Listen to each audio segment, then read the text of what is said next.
The Muslim is the one who takes care of his body. The Muslim is the one who stays physically strong and healthy. And he does these because all of these things can be a form of ibadah to Allah. We begin in the name of Allah Ta'ala. We send the best of supplications and prayers on the Prophet Muhammad, peace and blessings be upon him. I remind you all, as I remind myself, to always be in a state of taqwa, fear and love of Allah Ta'ala. Being out in nature, mashallah, we had a chance. I saw many of you, we're looking at the trees and the river and seeing the natural creation of Allah Ta'ala around us. And so no doubt we can benefit from that. And we benefit, of course, from each other's company, but we can also benefit, right, if we have time to think about the life of the Prophet Sallallahu Alaihi Wasallam. So I wanted to share briefly today an experience of the Prophet Sallallahu Alaihi Wasallam. Usually when we hear the hadith of the Prophet Sallallahu Alaihi Wasallam, we hear about how he was with his companions maybe in the masjid, or we hear about maybe what he was doing in his home. But how about outside the home? How about when he was traveling? How about when he was experiencing, being in nature? Like the valley that you see, the Prophet Sallallahu Alaihi Wasallam, he used to cross many valleys like these, right? And the Prophet Sallallahu Alaihi Wasallam was not just an example for us by what he said, but of course by what he did as well.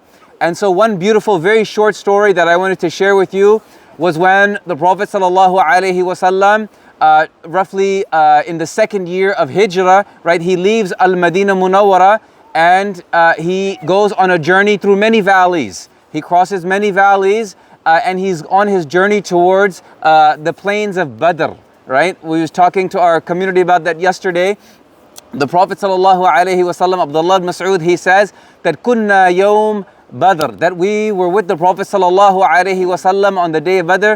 He said that kullu thalathatin ala ba'ir. He said for every three of us there was only one camel. So we were making this journey. It's about 100-mile journey. How were they doing it? By walking, right? By riding a camel, one of the two. And so it was a physically arduous journey. And they would go up elevations, down elevations, down the valleys, right? And up the hills. And they made this journey on rocky terrain.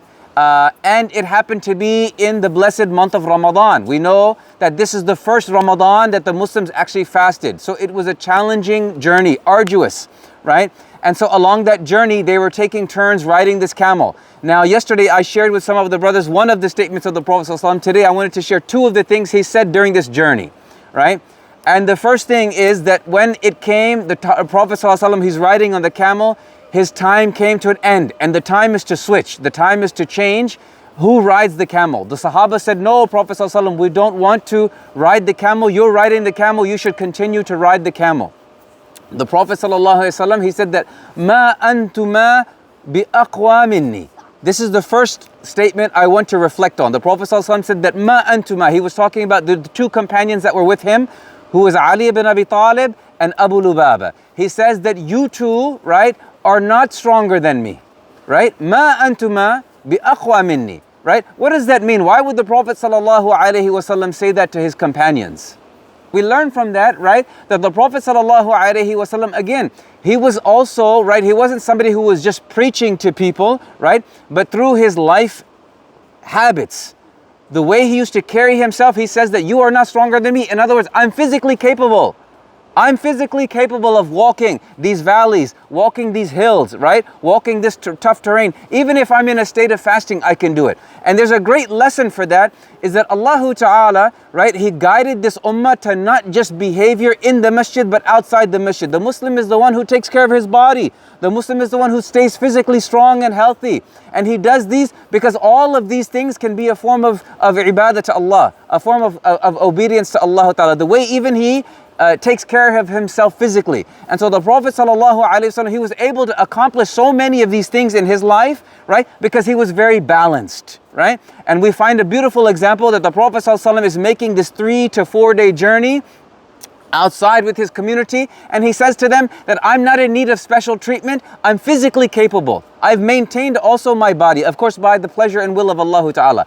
Then the Prophet ﷺ, right, after saying that, he's after saying that I'm physically capable, he says that I am also, he says, I am not in less need of ajr than you all.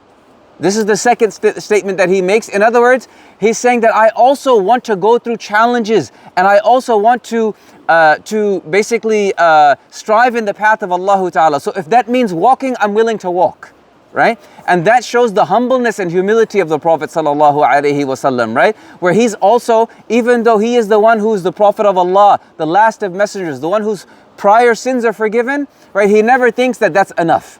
He's always willing to do more in the path of Allah Ta'ala. So these are just the two brief lessons that I wanted to share with the brothers and sisters that are here, that shows us that even when it came to outdoor experiences, outdoor events, the Prophet Sallallahu Alaihi Wasallam was the best of examples for us. So we ask Allah Ta'ala to allow us to make amal of this hadith of the Prophet Sallallahu Alaihi Wasallam. Subhanaka mashhadu an la ilaha illa ant astaghfiruka wa atubu ilayk.